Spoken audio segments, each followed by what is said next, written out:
Policy درست نہ ہونے کی وجہ سے افغانستان، انڈیا اور ایران سے ہمارے کلچرل، ٹریڈ اور سوشل تعلقات خراب ہیں.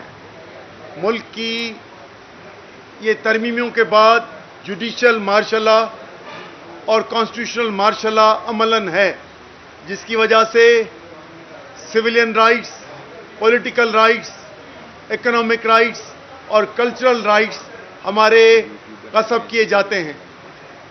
پانی پہ ناجائز اسکیمیں اوور یوزیج کی وجہ سے انڈس کی 2-3 دہائیوں کے بعد اگر یہ رہا تو ڈیتھ ہو جائے گی اور ڈیلٹا اور یہ ساری چیزیں ختم ہو جائیں گی.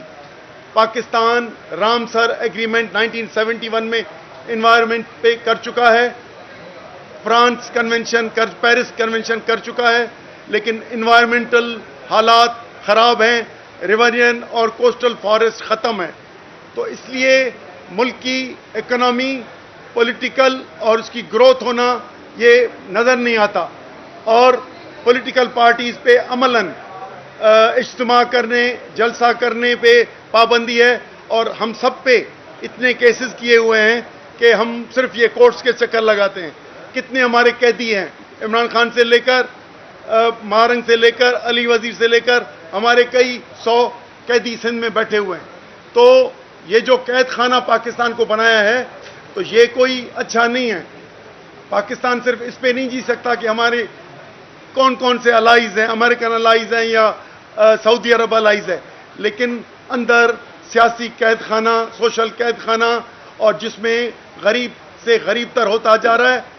اور اوور آل پاپولیشن ہر سال جو آتی ہے، جو سرویز آتی ہیں، اس میں غربت کی لکیر سے لوگ پچھلے 10 سال میں زیادہ نیچے ہوتے جا رہے ہیں. ہمیں ان چیزوں کو دیکھنا ہوگا. اور ایک چیز 27ویں ترمیم کر کے 27 تک یہ حال کیا ہے، اب پھر 28ویں ترمیم کی بات کرنا یا ایڈمنسٹریٹو یونٹس بات کرنا، یہ پاکستان کے بنیادی تصور پاکستان، جو مینار پاکستان جس پہ بنایا ہے 1940 ریزولوشن، جس میں یہ کانسٹیٹیوشنٹ یونٹ ہیں، فیڈرل یہ فیڈریٹنگ یونٹس ہیں، پنجاب، کے پی، سندھ، بلوچستان، ان کو توڑنے کی باتیں کرنا یا ایسے ادارے آگے جا کے بننا جس میں پھر یہ انیکوالٹی ہو، ہم یہ سمجھتے ہیں یہ درست نہیں ہے. پاکستان کی بنیادی تصور سے لے کر اور موجودہ پالیسیز تک ملک کے لیے بہتر نہیں ہے. بہت بہت شکریہ جی. بیسک اسپیکر صاحب جو ہیں سابق اسپیکر قومی اسمبلی اسد کیسر صاحب گفتگو کریں گے، پھر ہم کوشچن کی سکتے ہیں.